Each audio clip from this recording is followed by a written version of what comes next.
मुख्यमंत्री नामदार एकनाथ शिंदे साहेबांचा।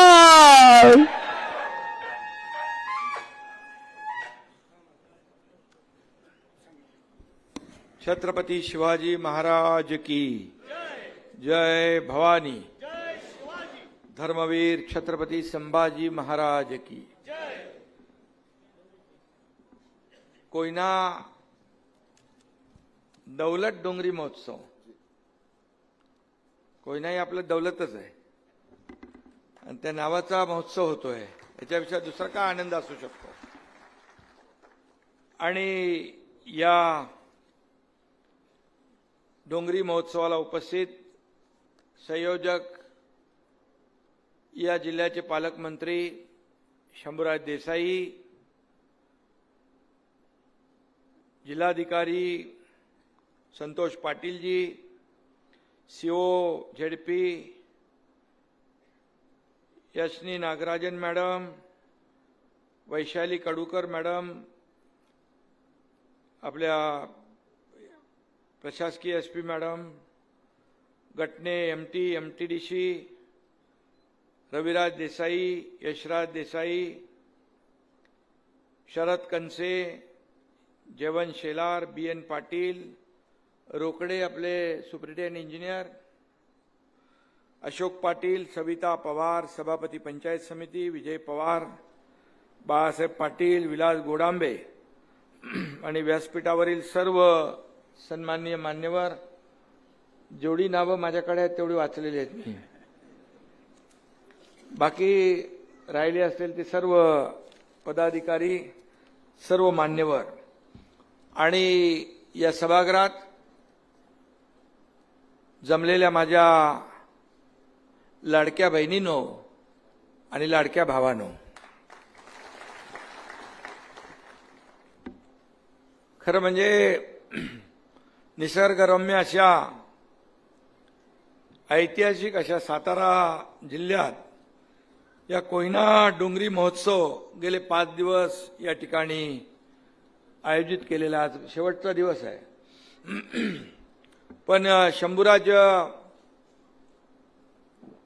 मला म्हणाले की लोकांची मागणी आणखी वाढवा। ते सरकार लोकांचं आहे, जनतेचं आहे, वाढवून टाका। शेवटी आपण जे काय करतो ते लोकांसाठी करतो। आपण म्हणतो सर्वसामान्यांचं सरकार आहे। हा शेतकरी काबाड कष्ट करतो, शेतीमध्ये राबतो, आपला बळीराजा आहे, अन्नदाता आहे आणि मग आम्ही सगळे चांगलं जेवण करतो। मग त्यांना या अशा प्रकारच्या सांस्कृतिक कार्यक्रमाच्या माध्यमातून एक मेजवानी दिली तर उलट आपण त्यांच्या उपकाराची थोडीफार का होईना परतफेड करतोय, अशा प्रकारचं एक भावना आपल्या मनामध्ये आहे। या महोत्सवाचं आयोजन केल्याबद्दल माझे सहकारी पालकमंत्री शंभूराज देसाई आणि त्यांची सर्व टीम, शासकीय प्रशासकीय सर्व या भागातील आपले आयोजक, या सगळ्यांचं मनापासून मी अभिनंदन करतो। कारण शहरी भागामध्ये मोठे मोठे प्रकल्प होतात, कार्यक्रम होतात, पण ग्रामीण भागामध्ये अशा प्रकारचे भव्य दिव्य सोहळे कमी पाहायला मिळतात। आपण महाबळेश्वर फेस्टिवल देखील केला, अतिशय चांगल्या दर्जावर उंचीवर नेणारा फेस्टिवल झाला तो, आणि हा देखील चांगला होतोय। कोयना बॅकवॉटर फेस्टिवल पण आपण डिसेंबर जानेवारीमध्ये करतोय, कारण निसर्गरम्य असा परिसर आहे। आणि कोयना बॅकवॉटर फेस्टिवल तर मला वाटतं जागतिक दर्जाचा होईल, देशातलेच नाही जगभरातले लोक त्या ठिकाणी आल्याशिवाय राहणार नाहीत, कारण हा असा आपला निसर्ग आहे। आणि म्हणून या साताऱ्याच्या पर्यटनाला राष्ट्रीय आणि आंतरराष्ट्रीय नकाशावर मानाचं स्थान मिळवून देण्यासाठी अशा प्रकारचे उपक्रम, कार्यक्रम, महोत्सव राबवणं ही काळाची गरज आहे आणि म्हणून हे आपण करतोय।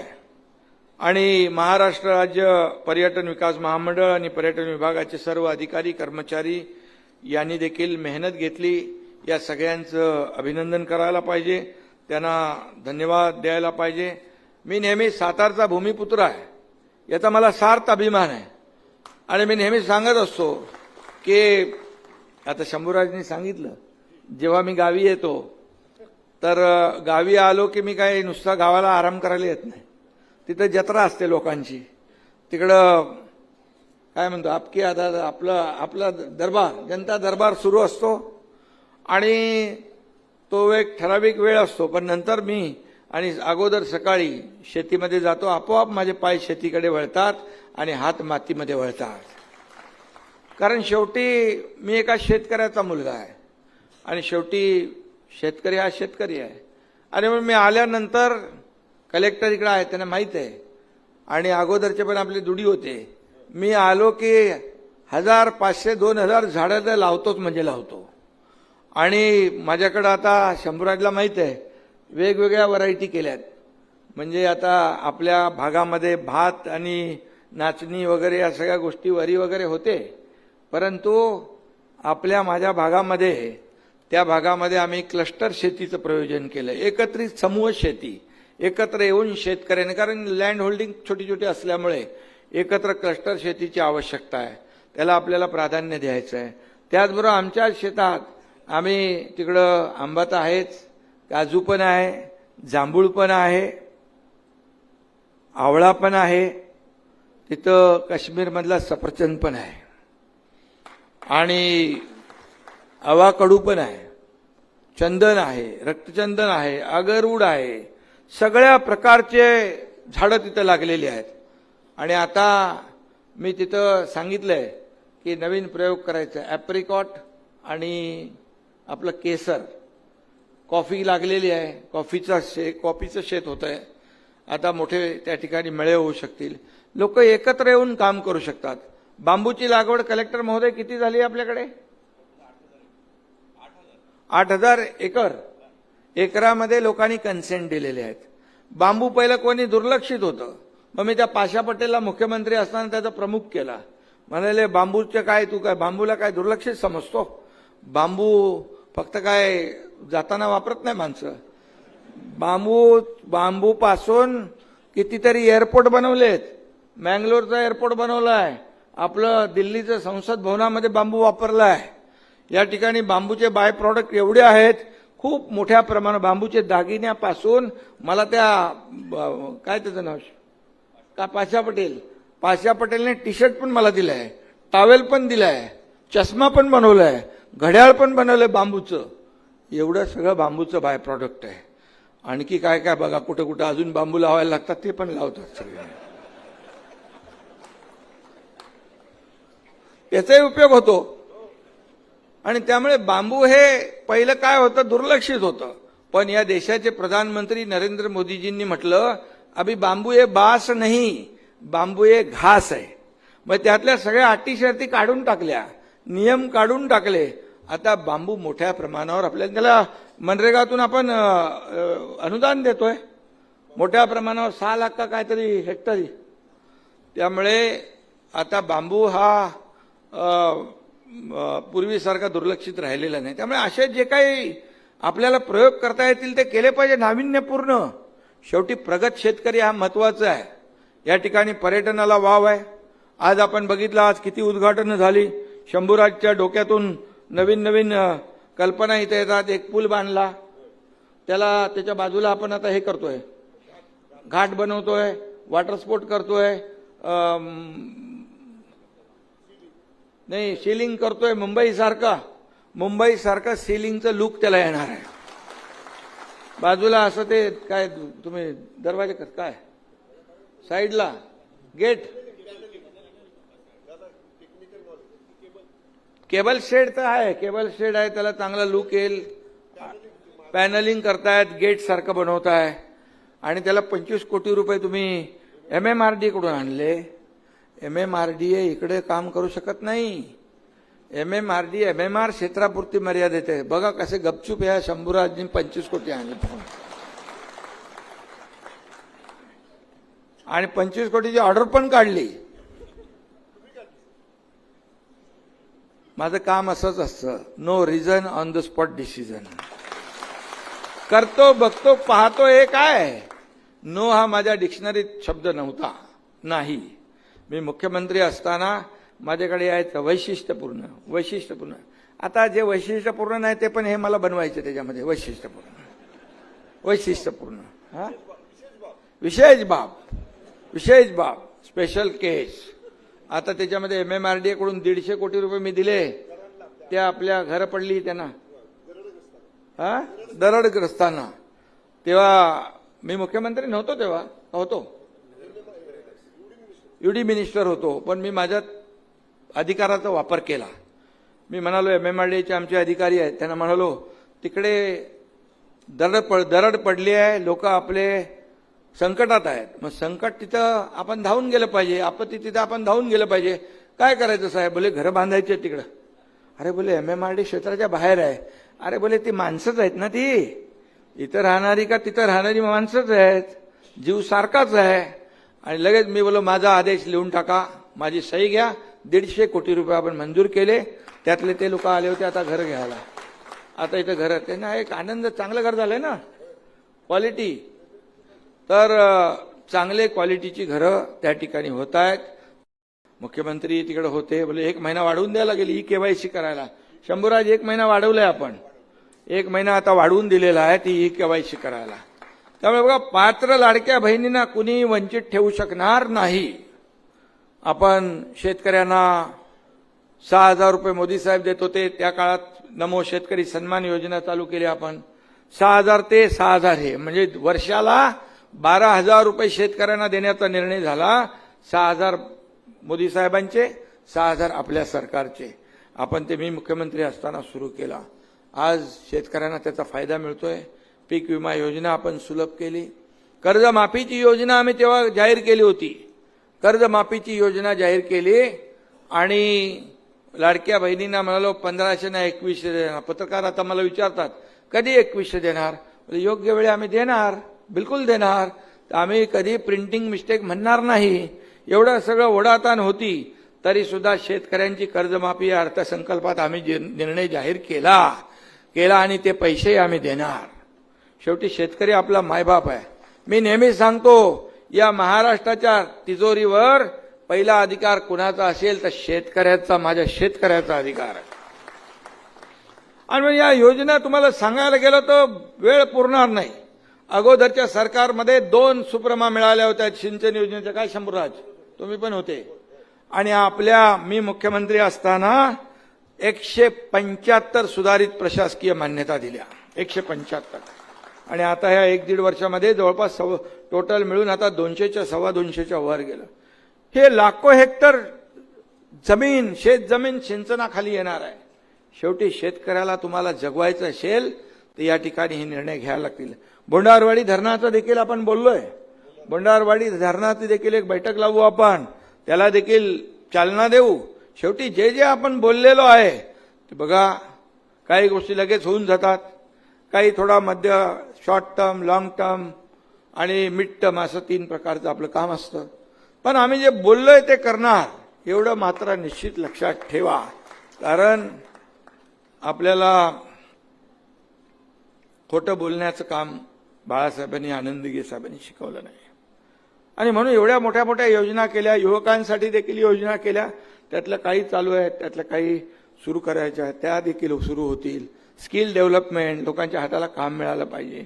परदेशी गुंतवणूक येते आहे. MIDC तुमच्या साताऱ्यात आहे ना शंभूराज, तिकडे काय कारखाने आणा. उदय सामंतला सांगा, आम्ही सांगतो, चांगल्या कारखाने आणा, चांगल्या आपल्या लोकांना हाताला काम मिळेल. हे सगळं केलं पाहिजे. हे शेवटी आपल्याला हे सगळं करून लोकांना हे करू शकतो. त्यामुळे आपल्याला जे मगाशीच मी जिल्हाधिकाऱ्यांना सांगितलं, गाळ मुक्त धरण आणि गाळयुक्त शिवार, याच्यावर आपण काम करतोय. शेवटी हे सगळं जे काय आपल्याला दिलेलं आहे निसर्गाने, ते वाचवलं पाहिजे, ते वाढवलं पाहिजे, जपलं पाहिजे, जोपासलं पाहिजे. आणि म्हणून या सगळ्या गोष्टी ज्या आहेत, शंभूराज चांगलं काम करतायत. इकडं पूल रस्ते पण उभे करतायत, सांस्कृतिक कार्यक्रम पण करतायत.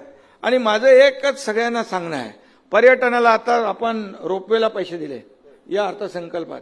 रोपवे मंजूर केला नाही, वासोटा, आणि तिथं देखील त्याच्यामुळे रोपवेमुळे मोठ्या प्रमाणावर पर्यटनाला चालना मिळेल. हे क्लस्टर शेतीमुळे नवीन नवीन प्रयोगामुळे लोकांना, शेतकऱ्यांना पैसे मिळतील.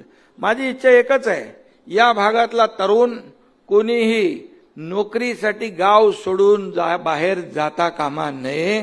जो गेलेला आहे तो पुन्हा इकडे परत आला पाहिजे, ही भूमिका आणि हा संकल्प आपला आहे. आणि म्हणून त्यासाठी बघा, कधी बघितलं होतं कोयना नदीवर पूल बघितले? आमच्या त्या तापोळ्यामध्ये एक पूल कंप्लीट होतोय, 3 पूल होत आहेत. एक आपटी ते तापोळा आपटी होतोय, एक तापोळा ते पलीकडच्या साईडला कांदाट खोऱ्याचे 105 गावांना जोडतोय. दुसरा कोकणातून येणारा रस्ता पश्चिम महाराष्ट्राला जोडण्यासाठी तो देखील आपण पूल करतोय. म्हणजे पश्चिम महाराष्ट्र आणि कोकण हे जोडण्यासाठी देखील आपण काम करतोय. बामणोली दरे. त्यामुळे रस्ते होत आहेत. शेवटी कनेक्टिव्हिटी महत्वाची आहे, रस्ते महत्वाचे आहेत, या ठिकाणी सोयी सुविधा महत्वाची आहे. आणि शेतकरी जे काय हे करते, आपण नॅचरोपॅथी सेंटर कलेक्टर महोदय आपण मंजूर केलं. दुसरं आणखी दुसरं काय मंजूर केलं आपण? आयुषमधून हेल्थ अँड वेलनेस सेंटर आपण मंजूर केलं. आता इथं तुमच्या या सगळ्या भागात नवीन महाबळेश्वरचं काम सुरू झालेलं आहे. आणि नवीन महाबळेश्वर जरा कंजेस्टेड झालंय. आता सगळे पर्यटक तिकडे जरा जाम झालेत, त्यांना इकडे तुमच्याकडे फिरायचे मोकळ्या हवेमध्ये. आणि त्यामुळे नवीन महाबळेश्वर करण्याचा उद्देश काय? तुमच्या इथल्या सगळ्या जमिनींना भाव आहे, तुमच्या इकडच्या माल, तुम्ही जे काय पिकवाल त्याला मोल येईल, तुम्ही जे काय प्रॉडक्ट काढाल त्याला पैसे येतील, पर्यटनाला चालना मिळेल. सगळ्या गोष्टी ह्याच्यामध्ये. तुम्हाला एकच सांगतो, आमच्या शेतकऱ्याची एकही इंच जमीन सरकार घेणार नाही. आणि एवढंच सांगतो तुम्हालाही, शेतकऱ्याने देखील आपली जमीन ही काळी आई विकता कामा नये. इकडं सोनं होणार आहे. आमच्या गावात तर इकडे तर खूप डेव्हलपमेंट आहे. आमच्या इकडे गेलेले लोक वापस यायला लागलेत. पलीकडं कांदाट खोऱ्यातली लोक वापस यायला लागले. बोले इकडं आता आम्हाला काय माहिती एवढं सगळं होणार आहे. दम धरायला पाहिजे होता ना. आता येतात, ठीक आहे, ते आपलीच आहेत लोक. आणि म्हणून हे सगळं करत असताना ह्या अशा कोयना दौलत सारख्या उपक्रमाची देखील आवश्यकता आहे. शेवटी आपल्याला मोठ्या शहरांमध्ये असे उत्सव होतात. अरे ऑडिटोरियम बघा, अरे आमच्या ठाण्यासारखं ऑडिटोरियम आहे, एवढं मोठं ऑडिटोरियम आहे. कधी बघितलं होतं? जिल्हा लेवलला असतं, पण तालुका प्लेसला एवढा मोठा ग्रामपंचायतीमध्ये. शंभूराज किती हुशार आहे बघा. गुवाहाटीत होते, तिकडे धडाधड सह्या कधी घेतल्या मला माहित नाही. आणि तिकडून इकडे आल्यावर, मुख्यमंत्री झाल्यावर कधी सह्या घेतल्या त्या माहित नाहीत. मी तुम्हाला सांगतो, मी कधी दिलेलं या हाताचं या हाताला कळू देत नाही. माझं देण्याची वृत्ती आहे. जे माझ्याकडे जेवढे आमदार मंत्री आले ते सगळे काही ना काही घेऊन गेले. आता मला कधी कधी बोलवतात, इथं उद्घाटन आहे, हे आहे, पैसे कधी? बोले तुमच्या काळातले आहेत. बोले अजूनपर्यंत चालू आहेत. बोले एवढे तुम्ही दिलेत की पैसे संपतच नाहीत. आणि म्हणून शेवटी आपण कोणासाठी देतोय? या लोकांच्या विकास कामांसाठी देतोय. आणि म्हणून मला समाधान देखील आहे, आनंदही आहे. अजितदादा एकदा ठाण्याच्या कार्यक्रमात म्हणाले होते, गडकरीमध्ये. मी मुख्यमंत्री होतो, देवेंद्रजी होते, ते होते, आणि आम्ही तिघही होतो. मध्ये एक पुस्तक प्रकाशनचा का काय कार्यक्रम होता, माझ्यावर कोणी काढला? हा, राज्यपाल पण होते त्यावेळेचे. अजितदादा आज आपल्यात नाहीत. आपलं दुःखाची घटना आहे ती. आणि आताच मी सुनेत्रा वहिनींचा फॉर्म भरायला बारामतीत गेलो होतो, तिथून इथं आलो. पण त्यावेळी अजितदादा म्हणाले होते की आतावरच्या महाराष्ट्राच्या इतिहासामध्ये सगळ्यात जास्ती सह्या करणारा मुख्यमंत्री कोण असेल त्यांचं नाव आहे एकनाथ शिंदे. आणि आपलं काय रोग भरलाय पेन काढायचं सही करायला? अरे लोकांचे पैसे मुख्यमंत्री सहायता निधी 450 कोटी रुपये दिले. अगोदर किती दिले होते मला नाही माहिती, पण 450 कोटी रुपये दिले. हजारो लोकांचे प्राण वाचले. कधी बघितलं नाही कोण आहे, कुठल्या जातीचा, कुठल्या पातीचा, काय नाही. जीव वाचला पाहिजे हे मी बघितलं. आणि हजारो लोकांचे जीव वाचवण्याचं पुण्य मिळालं. लाडक्या बहिणींचं जशी योजना केली तसं त्यावेळेस माता सुरक्षित तर परिवार सुरक्षित ही योजना आम्ही केली सुरू. त्याच्यामध्ये देखील खूप मोठ्या 3 कोटी महिलांची तपासणी झाली, मुलांची तपासणी झाली, आरोग्याची तपासणी झाली. हे सगळं करायचं कशाला? हे कशाला पाहिजे सरकार? हे लोकांच्या कल्याणासाठी पाहिजे, लोकांच्या उद्धारासाठी पाहिजे. मला काय मिळालं यापेक्षा माझ्या जनतेला काय मिळालं हे बघणारं राज्यकर्ता पाहिजे. आणि ती शिकवण बाळासाहेब आनंदगे साहेबांनी आम्हाला दिली आहे. माझी प्रॉपर्टी किती, संपत्ती किती, पैसा किती, अंक किती, किती कमवलं यापेक्षा तुम्ही माणसं किती कमवली आणि माणसांचं प्रेम किती कमवलं हे महत्वाचं आहे. आणि भूमिका घेऊन मी चाललो आणि मला काही चिंता नाही. मला सगळ्या पदांपेक्षा सगळ्यात मोठं पद कुठलं असेल तर माझ्या या महाराष्ट्रातल्या लाडक्या बहिणींचा लाडका भाऊ ही मिळालेली ओळख सगळ्यात मोठी आहे.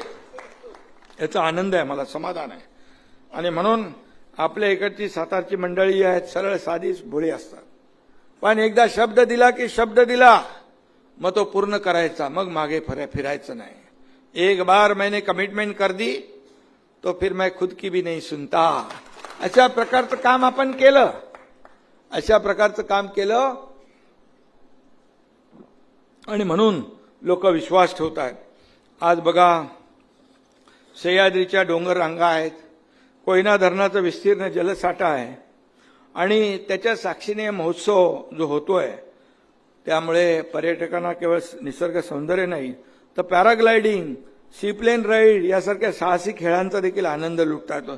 मला तुम्ही हे दाखवलं मग रे, कुठला शो? Drone show.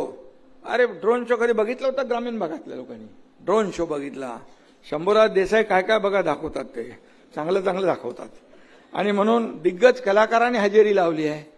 आज कितीतरी उद्घाटनं झाली, आपले स्टेडियम झालं, हे नाट्यगृह झालं, म्युझिकल फाउंटन झालं आणि काय झालं, लेझर शोचं झालं, तो रस्ता कोयनेवरचा तो झाला, त्याचा आता चांगलं स्पूल झाला. आणि हे सगळं जे होतंय याबरोबर हे सगळं इथं हे पण आहे, दिग्गज कलाकार पण आले, सगळे लावणी वगैरे सगळं लावलं तुम्ही नाही इकडं. भजन पण केलं ना, पोवाडा, आपलं सगळं मराठी संस्कृती जी आहे ती सगळी इकडं आणली. कलाकारांना संधी दिली, एक प्लॅटफॉर्म दिला. शेवटी कलाकारांना प्लॅटफॉर्म देणं हे महत्वाचं आहे. कला कुठं पेश करणार ते? अशाच कार्यक्रमातून ते कलावंत आपली कला सादर करतात. आणि थोडा का होईना विरंगुळा आयुष्यामध्ये आपल्या सगळ्या लोकांना देण्याचं काम शंभूराजनी केलंय. घोडा उंट सफारी पण होती इथं, घोडा उंट सफारी,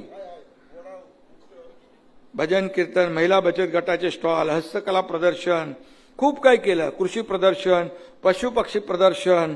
त्यामुळे हा महोत्सव सर्व समावेशक झालेला आहे. राधा ही जगातील सर्वात लहान पानमय, ते पण आणले. मी बोलतोय ते आहे ना बाबा. म्हणजे बघा कुठं कुठं काय नाही आहे ते इथं आणून दाखवलं तुम्हाला. तुम्हाला बघायला मिळणार नाही ते दिलं. कृषी प्रदर्शन, AI तंत्रज्ञान कसं वापरलं जाईल ते कलेक्टर मगाशी मला बोलत होते. आणि म्हणून या ठिकाणी आधुनिक परंपरा आणि आधुनिकता, बघा परंपरा तर पाळलीच पाहिजे, पण आपण आता प्रगत झालं पाहिजे, आधुनिकतेकडे वळलं पाहिजे. AIचा जमाना आहे. शेतीमध्ये देखील AI आणल्यानंतर शेतकऱ्याचं जे काय उत्पादन आहे ते वाढल्याशिवाय राहणार नाही. याच्याकडे देखील आपलं लक्ष सरकार देत आहे. आणि म्हणून संपन्न गुण जिल्हा कुठला असा तर सर्व गुण संपन्न कुठला आहे? सातारा.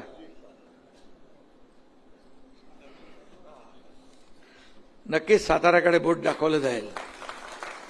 आणि इथं सगळंच आहे ना, सर्व आहे. आणि इथं काय नाही, एक समुद्र सोडला तर बाकी आहे, पण आपली नदीचं बॅकवॉटर पण समुद्रासारखं विस्तीर्ण आहे बघितलं तर. आणि स्वच्छ पाणी, थंड हवेचं ठिकाण, धार्मिक स्थळं, मोठं धरण कोयनेसारखं, इथून सगळ्या राज्याला वीज जाते, शिक्षण संस्था, साखर कारखाने, उद्योग, चांगली कनेक्टिव्हिटी सगळं आहे. आणि त्यामुळे आता सातारा जिल्ह्याला आपल्याला पर्यटन हब बनवायचं आहे, पर्यटन हब. त्यासाठी आपल्याला अशा कार्यक्रमांची आवश्यकता आहे. आणि म्हणून महाबळेश्वर बघतो आपण, पाचगणी, कास पठार, हे सगळं आपण पाहतो. आणि फक्त महाराष्ट्राची ठिकाणं नाहीत, संपूर्ण देशातून जगभरातून लोक येतात इथं पर्यटक. आणि म्हणून या आपण महाबळेश्वर फेस्टिवल केला तर बाहेरचे पण होते ना, जपान बिपानचे लोक, परदेशी टुरिस्ट होते. आणि आपले राज्यपाल जे माजी राज्यपाल होते ना, आपले राज्यपाल आचार्य देवव्रत, ते मुनावळेला आले होते मध्ये. ते माझ्या गावाकडून गेले. मी बोला आप जाना चाहिए था. बोले नहीं वहां पर आप नहीं थे. बोले स्वर्ग आहे, ह्याच्यापेक्षा दुसरं काय असू शकतं. स्वतः ते बोलले राज्यपाल महोदय. आणि ते सेंद्रिय शेतीला प्राधान्य देणारे राज्यपाल आहेत. त्यांनी पाहिलं निसर्गरम्य परिसर आहे, खुश झाले ते. आणि म्हणून त्यांनी बोटिंग देखील केलं, त्याचाही आनंद घेतला. आणि या ठिकाणी खूप मला एवढंच सांगायचंय, पर्यटक आपले वाढलेत ना नक्की इकडे कलेक्टर महोदय. 2022 मध्ये 15 लाख विदेशी पर्यटक आपल्या राज्यात यायचे. त्यातले महाबळेश्वरमध्ये सगळ्यात जास्ती यायचे, इकडे जास्ती यायचे. आता ती 37 लाखापर्यंत पोहोचलेली आहे संख्या. महाराष्ट्रात 11 कोटीहून 18 कोटीपर्यंत पोहोचलेले हे पर्यटक आपल्या पर्यटन धोरणाचं यश आहे. आणि पर्यटन मंत्री कोण आहे आता? शंभूराज देसाई. आणि म्हणून महाबळेश्वर हा महाराष्ट्रातील पर्यटनाचा कंठमणी समजला जातो. जगभरातून या हिल स्टेशनवर लोक येतात. आणि म्हणजे सगळे हिल स्टेशन ब्रिटिशकालीन आहेत. पण मी म्हणून ठरवलं की ब्रिटिशकालीन त्यांनाच काही मक्ता होता का हिल स्टेशन बनवायचा. आणि म्हणून नवीन महाबळेश्वर जे बनवतोय आपण बनवतोय. आणि नवीन महाबळेश्वर बघा, अतिशय देखणं आणि सगळ्यांना त्याचा लाभ होणार आहे. आणि म्हणूनच या ठिकाणी महाबळेश्वरच्या कुशीमध्ये न्यू महाबळेश्वर आपण करतोय. आणि तब्बल 550हून अधिक गावांचा पर्यावरणपूरक विकास होणार आहे. नीट समजून घ्या शंभूराज, आपल्या लोकांनाही समजून सांगा की कसा याचा फायदा आहे, कसं जीवनमान आपलं बदलणार आहे, कसं आर्थिक आपल्याला फायदा होणार आहे, कसं आपल्याला हे आपलं गाव सोडून बाहेर जाण्याची पाळी येणार नाही. या ठिकाणीच आपला आई वडिलांची सेवा करून इथं रोजीरोटी आपल्याला मिळेल आणि स्वतःची रोजीरोटी मिळेल. आणि म्हणून आज महाराष्ट्र शासनाच्या गृहनिर्माण धोरणाअंतर्गत होमस्टे टुरिझमला आपण चालना देतोय, ब्रेड अँड ब्रेकफास्टला देतोय, ॲग्रो टुरिझमला आपण प्रोत्साहन देतोय. आणि म्हणून यामध्ये वीज आणि पाणी घरगुती दराने आपण देतोय, सौर ऊर्जेसाठी अनुदान आपण देतोय, मुद्रा कर्ज देतोय. आणि म्हणून हे सगळं जे आहे हे करत असताना खूप मोठ्या प्रमाणावर या ठिकाणी चालना देतोय. कास पठार आपल्याला सगळ्यांना माहीत आहे. चुलीवरचं जेवण खाऊन सह्याद्रीच्या हवेत सकाळी चहा घेताना पर्यटकांना खरा सातारा अनुभवता येतो. हे सगळं वैशिष्ट्य आहे. स्ट्रॉबेरी आपली जगप्रसिद्ध आहे. साताऱ्याच्या हळदीला तोड नाही आहे. त्याशिवाय अनेक औषधी मी माहिती घेतली, आपल्या रानांमध्ये 400 ते 500 प्रकारच्या दुर्मिळ औषधी आहेत. दुर्मिळ औषधी. आता मी रामदेव बाबांना सांगितलंय, शंभूराज एक बार इधर आ जाओ. ते बोले मैं आ जाओ, कभी बुलाओ मैं आता हूं. आणि आपण आपली जी काही ही लागवड आहे, ही जंगलातली लागवड आपण शेतकऱ्यांनी लागवड केली तर त्यातून मोठ्या प्रमाणात पैसे मिळतील. आणि म्हणून फार पोटेन्शियल आहे इथं. खूप मोठ्या प्रमाणावर या कोयना, चांदोली, वासोटा, पाटण परिसरात वाघ पण आलेत ना आपल्याकडे. हो, कुठले कुठले आहेत ते? हिरकणी, तारा, चंदा, बरोबर ना. तर शेवटी वाघ म्हणजे जंगल तर राजा आहे आपला. त्यामुळे आणि म्हणून मी आपल्याला एवढंच सांगतो की आपला हा ऐतिहासिक सातारा आहे, ऐतिहासिक सगळी भूमी आहे. आणि आपण तारकर्लीसारखी स्कुबा डायव्हिंग सारखं मुनावळ्यात स्कुबा डायव्हिंग करतोय ना मुनावळ्यामध्ये. हां, आणि तेव्हा आपण सुरुवात केली. आता त्याची पूर्तता होईल आणि इथल्या लोकांना देखील काम मिळेल. एवढंच आहे, स्थानिक लोकांना कलेक्टर महोदय, सीओ मॅडम, स्थानिक भूमिपुत्रांना रोजीरोटी मिळाली पाहिजे. हे आपलं धोरण असलं पाहिजे, ही आपली भूमिका असली पाहिजे. आणि म्हणून पर्यटनामध्ये खूप मोठ्या प्रमाणावर आपल्याला वाव आहे. आज तुमच्याकडे काहीतरी सगळं सांस्कृतिक सगळी मेजवानी आहे. संध्याकाळी मी येणार होतो पण तो कार्यक्रमामध्ये बदल झाल्यामुळे मी दुपारी आलो. आणि म्हणून हे खऱ्या अर्थाने आज अशा प्रकारच्या महोत्सव, खाद्य महोत्सव आहे. सगळ्या प्रकारच्या पदार्थांची चव आपल्याला चाखता येते. आणि म्हणून एक प्रकारचं हे रिलॅक्सेशन आहे. या महोत्सव म्हणजे एक मेडिटेशन आहे म्हटलं तर बावगं ठरणार नाही. आणि म्हणून या अशा प्रकारच्या कार्यक्रमाची आवश्यकता आहे. एक सामान्य सातारकर, कोयनेचं पाणी पिणारा एक सामान्य गावकरी म्हणून या महोत्सवामध्ये मुख्यमंत्री, उपमुख्यमंत्री, नगरविकास मंत्री वगैरे इकडे आलो की मी सगळं विसरून जातो. मी इथला सातारकर, आपल्या कोयनेतल्या भूमीतला एक कार्यकर्ता म्हणून, एक शेतकरी म्हणून मी या ठिकाणी येत असतो. याचा मला सार्थ अभिमान आहे. आता काही लोक मी इकडे आल्यावर तिकडे त्यांना प्रॉब्लेम होतो. इकडे आल्यावर काही लोकांना पोटदुखी होते. काही लोक म्हणतात हेलिकॉप्टरने जातात, अमकं जातात. मी काय त्याकडे लक्ष देत नाही. मी माझं काम चोख करतो. आरोपाला आरोपाने उत्तर मी कधी देत नाही. आरोपाला कामातूनच उत्तर देतो. आणि म्हणूनच या सातारा जिल्हा जो आहे, हा सातारा जिल्हा एक पर्यटन हब झाला पाहिजे. मगाशी मी म्हटलं त्याप्रमाणे आपण केलं पाहिजे.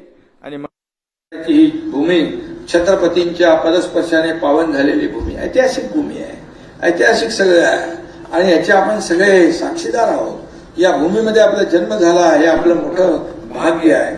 आणि म्हणून या ठिकाणी आज इथल्या शिवसागर जलाशयाच्या पाण्याच्या लाटांमधूनही मंदिरांच्या घंटांचा आणि महाराजांच्या घोड्यांच्या टापांचा आवाज येतो. इथे वीज कडाडली तरी हर हर महादेव असा ध्वनी तिथून निघत असतो. आणि म्हणून कोयना महोत्सव असाच वृंदिंगत होत जावो अशा शुभेच्छा देतो. जाता जाता शंभूराज प्रेमा खातर आपल्याला 4 ओळी सांगतो. बाकी काय राहिलेलं नाही ना, पैसे मिळाले ना सगळे, अजून काय बाकी नाही ते MMRDला अजून सांगतो मी. माझ्याकडे MSRDC पण आहे.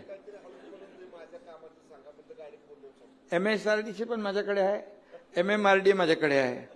आणि काय घरं बांधायची असेल तर म्हाडा पण माझ्याकडे आहे. आणि नियम का अटी शिथिल करायचे असतील तर नगर विकास खातंही माझ्याकडे आहे. तर मी चिंता काय करायची नाही. कारण मी आपल्याला सांगतो, बाळासाहेब, हिंदुहृदय सम्राट बाळासाहेब ठाकरे म्हणायचे 40 लाख लोकांना मोफत घरं द्या. तेव्हा लोकांना मजाक वाटायची, कसं होणार. पण त्यांच्या शिष्याने जसं हाऊसिंग मिनिस्टर झाला तसं मुंबईतल्या क्लस्टरला प्राधान्य दिलं. आणि सगळे लाखो झोपडपट्टीवासियांचे आता मोठ्या प्रमाणावर पुनर्विकास प्रकल्प सुरू होत आहेत. 17,000 घराचा, कधी बघितलं मुंबईमध्ये तर बघा रमाबाई आंबेडकर नगर आणि आपला कामराज नगर, इथं 17,000 घरांचा प्रकल्प सुरू झाला. ठाण्यामध्ये 25,000 घरांचा प्रकल्प सुरू झाला. मुंबईमध्ये लाखो घरांचा प्रकल्प सुरू होतोय. हे फक्त बोलत नाही, आपण करून दाखवतो. मुंबई शहर मोठं आहे, जागतिक दर्जाचं शहर आहे. आणि मग मुंबईसारखीच असली पाहिजे. तुम्ही आल्यावर तुम्हाला वाटलं पाहिजे मुंबईत आलोय. आणि म्हणून या भागात देखील, सातारा जिल्ह्यात देखील गृहनिर्माण हाऊसिंग सोसायटी कुठं करायची असेल कलेक्टर महोदय तर मला सांगा, तेही आपण राबवू. इथल्या लोकांना देखील परवडणारी घरं मिळाली पाहिजेत. अफोर्डेबल हाऊसिंग, नवीन हाऊसिंग पॉलिसीमध्ये मी ते टाकलेलं आहे. परवडणारी घरं, आपल्या काम करणाऱ्या कामगार आमच्या बहिणी, मुलांना शिक्षक जे शिकतायत त्यांना हॉस्टेल्स, हे सगळं आम्ही टाकलंय. गिरणी कामगारांना घरं, तुमच्या इकडचे पण गिरणी कामगार असतील, 1 लाख लोकांना, गिरणी कामगारांना आपण घरं देण्याचा हे सुरू केलेला आहे. आणि त्यांना आतापर्यंत ते वंचित होते, परंतु त्यांना वंचित आता राहावं लागणार नाही. मी आपल्याला एवढंच सांगतो, तुम्ही सर्वांनी शिवसेनेला भरभरून जिल्हा परिषदेमध्ये आणि पंचायत समितीमध्ये यश दिलं, त्याबद्दल मी आपल्याला मनापासून अभिनंदन करतो. मनापासून आपल्याला धन्यवाद देतो आणि शुभेच्छाही देतो. अशीच ताकद यापुढे देखील कायम ठेवा. शंभूराज देसाई यांनी पर्यटन महोत्सव आयोजित केलेला आहे. काही लोकांना त्यांनी पर्यटनाला पण पाठवलेलं आहे. काही लोक पर्यटनाला इकडे येतीलही. आणि म्हणून हे सगळं शंभूराज कलाकार आहे, तर बरोबर वेळेवर काम दाखवतात ते. आणि म्हणून त्यांना मी खूप खूप शुभेच्छा देतो.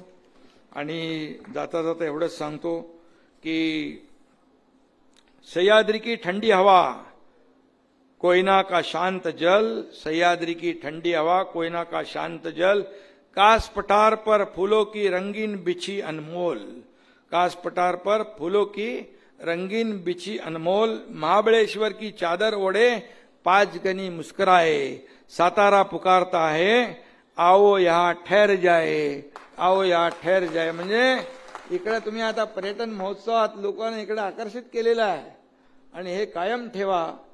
हा जो काही उपक्रम आपण सुरू केलेला आहे तो कायम या ठिकाणी ठेवा आणि ज्याला काही तुम्हाला आवश्यकता पडेल तिथे डिपार्टमेंट कोणाचं आहे काय आहे ते काही चिंता करण्याची आवश्यकता नाही.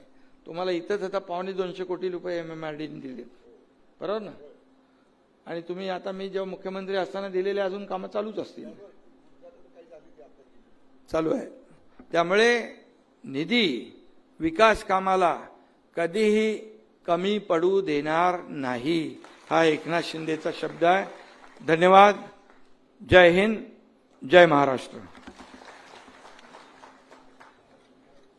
हॅलो, धन्यवाद साहेब. या ठिकाणी आपल्या शिवसेनेमध्ये जाहीर प्रवेश होतोय.